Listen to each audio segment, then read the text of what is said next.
Saudara yang kekasih dalam nama Yesus, topik firman Tuhan pada pagi hari yang indah ini yaitu tidak ada yang mustahil bagi orang yang percaya. Memang ada firman Tuhan mengatakan tidak ada yang mustahil bagi Tuhan. Tetapi nanti kita membaca dalam buku Markus pasal 9 ayat 23 yang mengatakan tidak ada yang mustahil bagi orang yang percaya. Biarlah semua kita nanti saudaraku setelah selesai firman Tuhan ini berani juga berkata tidak ada yang mustahil bagi saya yang percaya. Karena kuasa Tuhan akan bekerja bagi setiap anak Tuhan yang percaya. Karena kuasa Tuhan akan menjawab setiap anak-anak Tuhan yang memiliki iman. Jadi firman Tuhan ini akan membawa kita kepada kemenangan. Firman Tuhan ini akan membawa kita kepada kesanggupan untuk mengatasi problema-problema kita. Sehingga kita hidup berkemenangan. Menang atas kelemahan-kelemahan kita. Menang atas penyakit-penyakit kita. Menang atas kemiskinan kita. Menang atas kegagalan-kegagalan kita. Sebab semua itu bukan daripada Tuhan. Kegagalan bukan daripada Tuhan. Kemiskinan bukan daripada Tuhan. Kekurangan bukan daripada Tuhan. Janganlah disalahkan Tuhan karena kekurangan kita. Tetapi lebih baik kita kenal siapa Tuhan Yesus itu dan apa maksudnya dalam hidup kita. Dan biarlah kita mulai beriman kepada apa yang dijadikan Tuhan kepada kita. Dari firman Tuhan kita akan mengenal bahwasanya Tuhan tidak mengendaki kita gagal. Tuhan tidak mengendaki kita miskin, saudaraku. Tuhan tidak mengendaki kita kalah. Dari mulanya Tuhan memilih satu umat bagi dirinya sendiri. Dan umat yang dipilih Tuhan itu saudaraku sangat diberkati Tuhan. Dan saudaraku sepanjang umat yang dipilih Tuhan itu bersandar kepada Tuhan, dia tidak bisa dikalahkan oleh bangsa-bangsa lain. Karena Tuhan beserta dengan mereka dan Tuhan sendiri yang memberikan kemenangan kepada mereka itu saudaraku. Saudara kekasih dalam nama Yesus, puji Tuhan saudaraku. Dan kemenangan juga Pak berlaku bagi kita buat pagi hari yang indah ini saudaraku. Jadi kita bisa bebas daripada kekalahan kita. Kita bisa hidup dalam kemenangan. Kalaupun sekarang ini saudara belum memilikinya. Miliki dulu tekad, memiliki dulu iman, miliki dulu visi seperti ini. Dari firman Tuhan yang saudara dengar ini, saudara akan memiliki visi. Oh, rupanya saya bisa menang. Saya tidak perlu kalah. Saya tidak perlu gagal lagi. Oh, rupanya penyakit tidak perlu menguasai saya lagi. Saya sudah kenal hak saya. Saya sudah kenal apa yang disediakan Tuhan bagi saya. Oleh sebab itu mulai sekarang hidup saya berkemenangan. Penyakit tidak menguasai saya. Karena kesembuhan sudah disediakan Tuhan bagi saya. Haleluya Tuhan katakan. Dengan berkata demikian iman saudara mulai tumbuh. Dan kalau tiap-tiap hari saudara terus beriman demikian, saudaraku, maka sama sebagaimana iman saudara akan jadi kepada saudara. Jadi miliki iman lebih dahulu. Sebab firman Tuhan berkata tanpa iman mustahil. Dari mana datangnya iman? Iman datang daripada firman Tuhan. Iman datang daripada mendengarkan firman Tuhan. Mendengarkan firman Tuhan yang benar, saudaraku.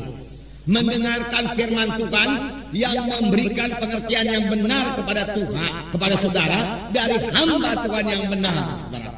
Itu sebabnya kita perlu sekali mendengarkan, saudaraku, hamba Tuhan yang benar yang diurapi Tuhan. Sehingga dia dapat memberikan pengertian yang benar dari firman Tuhan kepada kita. Dan pengertian yang benar dari firman Tuhan kepada kita itu, kita memiliki iman. Kita memiliki iman. Sebab firman Tuhan berkata, tanpa iman mustahil. Semua orang yang menghampiri Allah, semua orang yang berharap sesuatu daripada Tuhan, semua orang saudaraku yang mau supaya doanya dijawab Tuhan, harus memiliki iman lebih dahulu, saudaraku. Dan firman Tuhan juga berkata, sama sebagaimana imanmu jadi padamu. Apa yang kita percaya itu jadi kepada kita. Iman artinya kita percaya bahwasanya apa yang dijadikan Tuhan itu genap kepada kita.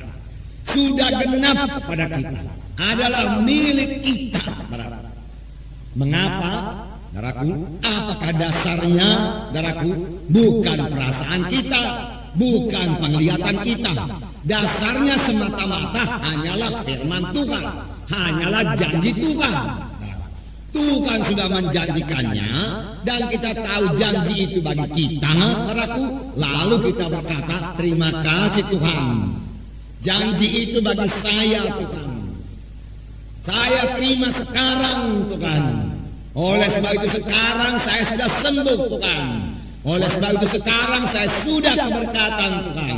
Karena firman-Mu sudah mengatakannya demikian. Walaupun yang dikatakan Tuhan itu belum kita lihat jadi dalam hidup kita, belum kita rasakan di dalam tubuh kita ini. Iman tidak bergantung kepada perasaan. Iman tidak bergantung kepada penglihatan. Iman juga tidak bergantung pada pengalaman. Iman bergantung semata-mata kepada janji Tuhan. Kelihatan atau belum kelihatan, sudah kita terima atau belum kita terima, saudaraku, kita harus tetap berpegang pada janji Tuhan itu. Maka dia akan memperoleh apa yang diimankannya. Dia akan memperoleh apa yang dikatakannya. Firman Tuhan berkata, saudaraku, saudara yang kasih dalam nama Yesus, jadi kita bisa menang, saudaraku. Jadi kita semua bisa berhasil, saudaraku. Jadi kita semua bisa berbuat perkara yang besar, saudaraku. Jadi nasib kita berubah dalam Tuhan ini, dan memang mesti berubah, saudaraku. Kita datang kepada Tuhan untuk menerima perubahan ajaib. Kita datang ke gereja ini bukan untuk sekedar menerima sedikit pengertian-pengertian baru daripada firman Tuhan. Bukan yang sekedar begitu saja. Kita datang untuk diubahkan. Kejadian lama lalu, kejadian baru timbul, saudaraku, dalam kita. Jadi dalam kita, saudaraku, hidup baru dalam Tuhan yang lain daripada hidup yang lama, saudaraku. Hidup yang bergantung sepenuhnya kepada Tuhan, hidup yang bergantung kepada firman Tuhan. Maka sepanjang hidup kita tidak akan dipermalukan, saudaraku. Saudaraku yang kasih dalam nama Yesus, memang semua jawabannya yang terdapat dalam firman Tuhan. Firman Tuhan tetap berkuasa, saudaraku. Firman Tuhan berkuasa mengubahkan hidup kita, saudaraku. Firman Tuhan yang kita terima, firman Tuhan yang kita dengar tidak pernah kembali dengan kosong, saudaraku. Saudara yang kasih dalam nama Yesus, karena firman Tuhan itu berkuasa.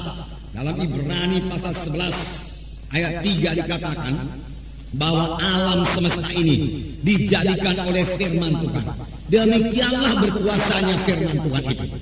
Saya membacakan Ibrani pasal 11 ayat 3. Karena iman kita mengerti bahwa alam semesta telah dijadikan oleh firman Allah, sehingga apa yang kita lihat telah terjadi dari apa yang tidak dapat kita lihat.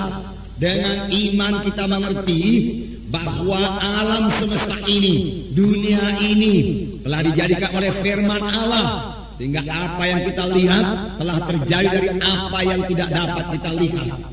Apa yang kita lihat, apa yang kita lihat sekarang ini telah dijadikan Tuhan dari apa yang tidak ada. Bagaimanakah Tuhan menjadikannya? Firman Tuhan berkata, alam semesta ini dengan segala isinya dijadikan Tuhan dengan firman-Nya. Begitulah berkuasanya firman Tuhan itu. Tuhan Yesus saja berkata, jadilah terang, terang pun jadi. Jadilah matahari, bulan dan bintang. Dia hanya mengucapkan firman Tuhan, lalu matahari, bulan dan bintang pun jadi, saudaraku, jadi. Inilah kuasa firman Tuhan yang diucapkan oleh Tuhan. Dan kuasa firman Tuhan yang kita ucapkan juga, saudaraku, tetap berkuasa, saudaraku.